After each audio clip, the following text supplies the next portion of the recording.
किन्नौर कैलाश। कैलाश की यात्रा आपको और भी एक शिव के करीब लेके जाती है। जब शिव से मिलने के रास्ते भी कभी आसान नहीं होते हैं और ये मौसम भी हमारा साथ नहीं देता है, और ये यात्रा पंच कैलाशों में से सबसे कठिन यात्रा है। जब कितनी भी कठिन यात्रा क्यों ना हो, जब हमारे शिव का बुलावा आए और हम ना जाए, ऐसी बात भी नहीं हो सकती। तो हम हमारे पैकिंग करते हैं सामान और निकल जाते हैं किन्नौर कैलाश की ओर। तो चलो, आपको इधर पहुंचने के लिए आपको पहले कहाँ पर आना होता है, अपना क्या बजट होता है और हम लोग कहाँ कहाँ पर रुक सकते हैं, तो चलो चलते हैं। तो आपको आ जाना इधर के नज़दीकी रेलवे स्टेशन, जो कि किन्नौर के नज़दीकी railway station Shimla railway station है। और मैं दिल्ली से आ जाता हूँ शिमला रेलवे स्टेशन पर। जैसे आप शिमला रेलवे स्टेशन से बाहर आते हो तो इधर आपको पुआवरी तक आपको बहुत सारी इधर बस दिखने को मिलती है। जो आपकी मैं बस की टिकट की बात करूँ तो आपको 500 से लेके आपको 600 तक आपकी बस की इधर टिकट होती है। तो चलो चलते हैं, हम बस में बैठ के निकल जाते हैं पुआवली तक। और इन कई जो कि मैं पुआवली तक दूरी की बात करूँ तो इन 213 किलोमीटर की आपको इधर से दूरी दिखने को मिलती है।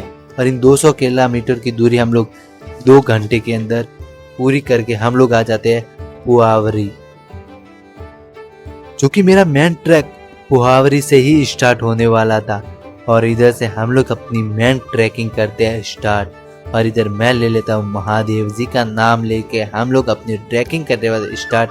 हर हर महादेव, हर हर महादेव, बोलो रे बेलियो अमृतवाणी, हर हर महादेव, हर हर महादेव। और मैं महादेव जी का नाम लेके अपनी ट्रैकिंग को कर लेता हूँ स्टार्ट। हम लोग अपनी ट्रैकिंग को कर लेते हैं स्टार्ट। जो आपको पहले में तो आपको सड़ाई में आपको सीमेंट का रास्ता और साइड में एक छोटी सी नदी दिखने को मिलती है। वैसे इन नदी को साइड में से हमें गुजरना होता है। तो इधर से अभी हम लोग चलते हैं आगे की ओर, और इन खूबसूरत व्यू और इन खूबसूरत नज़ारों के बीचों से। और मैं इस मंदिर की एक सबसे खास बात भी है, जो कि ये मंदिर एक साल में सिर्फ 15 दिन ही खुला रहता है। और इन्हीं 15 दिन में कई पब्लिक इधर और कई टूरिस्ट इधर दूर दूर से इधर दर्शन करने के लिए आते हैं। जब महादेव का जिनका भी बुलावा आए और हो ना जाए, ऐसी बात ही नहीं हो सकती। तो चलो चलते हैं, अपनी आगे की ट्रिप शुरू रखते हैं। और इन 15 दिनों के अंदर, जो कि सिर्फ अगस्त के महीने में ही खुला रहता है, यह यात्रा की शुरुआत जितनी इजीली थी उतनी डिफिकल्ट भी थी। वैसे शुरुआत में तो ये यात्रा एकदम इजी थी। हम लोग जैसे ही आगे बढ़ते गए तो हमें ये इतनी डिफिकल्ट यात्रा भी होगी मुझे नहीं पता था। और इन डिफिकल्ट यात्रा से हम लोग गुजरते और निकलते महादेव जी के नाम लेते लेते आगे। जब महादेव हमारे साथ हो तो कितनी भी क्यों ना डिफिकल्ट यात्रा और क्यों कितने भी पहाड़ बीच में क्यों ना आए, उसे भी हम लोग पार करके चलते आगे।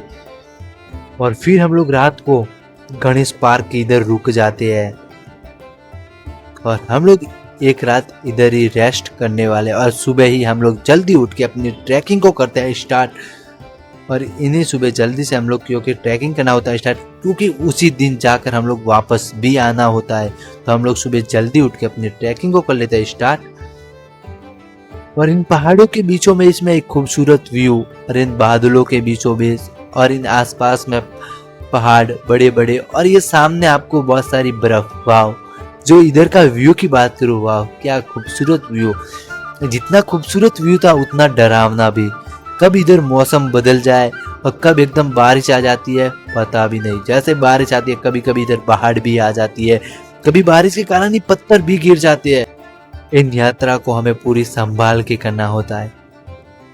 और कई यात्री तो इस यात्रा को बीच में ही छोड़ना पड़ता है, क्योंकि कभी कब मौसम अचानक बदल जाए और कब बारिश आ जाए। कभी इतनी बारिश आ जाती है जो हमें इधर से अपना ट्रैक को भी छोड़ना पड़ता है, और इधर से हमें वापस लौटना पड़ता है। वैसे तो इधर बादल का गई जैसा लग रही था कि इधर बारिश जैसा मौसम था। वैसे तो इधर इतनी बारिश अभी नहीं थी, और हम लोग निकल जाते अपनी आगे की ट्रैकिंग स्टार्ट रखते हैं। और पुहावरी से किन्नौर महादेव की दूरी कम से कम 30 से 40 किलोमीटर की दूरी थी। इन 30 से 40 किलोमीटर की दूरी ही हमारे लिए सबसे खतरनाक भी दूरी थी और खूबसूरत भी। और इस यात्रा को पंच केदारों में से सबसे कठिन यात्रा भी कहा जाता है। जब आप यात्रा करते हो तो आपको इन बात का जरूर ध्यान रखना कि आपके सामने आप जो आपके जरूरतमंद सामान हो उसको ही आप साथ में लेके जाए। और अगर आप सामान जितना ज़्यादा लोगे तो आपको इन चढ़ाई में चढ़ने में बहुत कठिनाई भी होगी। और मैं मेरे सिर्फ ज़रूरतमंद सामान को ही साथ में लेता हूँ। और आप अपने साथ में रेन कोट को ज़रूर रखना और आपको अपने साथ में गर्म वस्त्र भी ज़रूर रखना क्योंकि इधर ठंड बहुत होती है। और इन बड़े बड़े पत्थरों, इन छोटे पत्थरों, इन ऐसे रास्तों से गुजरता हूँ और इन बर्फों के बीचों बीच से, और फिर मैं पहुंच जाता हूँ पार्वती कुंड, जो कि इधर माता पार्वती ने अपनी तपस्या की थी, जो कि महादेव जी उनको मिल जाए। और इधर से ही आपको मेन चढ़ाई दिखने को मिलेगी, जो कि इतनी 3 किलोमीटर की चढ़ाई है, इतनी खड़ी चढ़ाई है, जो कि आपको 80 से आपको 70 डिग्री की ऐसी खड़ी चढ़ाई दिखने को मिलेगी। और इन खड़ी चढ़ाइयों में गाइस हम लोग पूरे पहाड़ों से गुजरना होता है और अगर पैर फिसल जाए तो लग भी सकती है। और मैं इन ट्रैक को धीमे धीमे हम लोग करते हैं आगे की ओर शुरू। और फाइनली हम लोग पहुंच जाते हैं किन्नौर कैलाश। हर हर महादेव, हर हर महादेव, बोलो रे बेलियो अमृतवाणी, हर हर महादेव।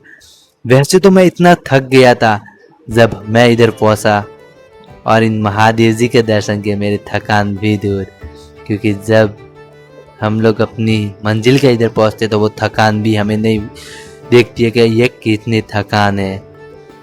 और हम लोग इधर ऊपर दर्शन करने के बाद हम लोग इसी दिन को हम लोग इधर रुकना नहीं था और इसी दिन हमें वापस जाना भी था। आप इधर ऊपर नहीं रुक सकते तो हम लोग इसी दिन वापस निकल जाते हैं। जितनी चढ़ाई हमको ऊपर चढ़ने में इतनी दिक्कत नहीं हुई थी उतनी का नीचे जाने के लिए दिक्कत हो रही है। अगर इन पहाड़ से मेरा एक भी पैर फिसल गया तो मैं डायरेक्ट नीचे गिर जाऊंगा।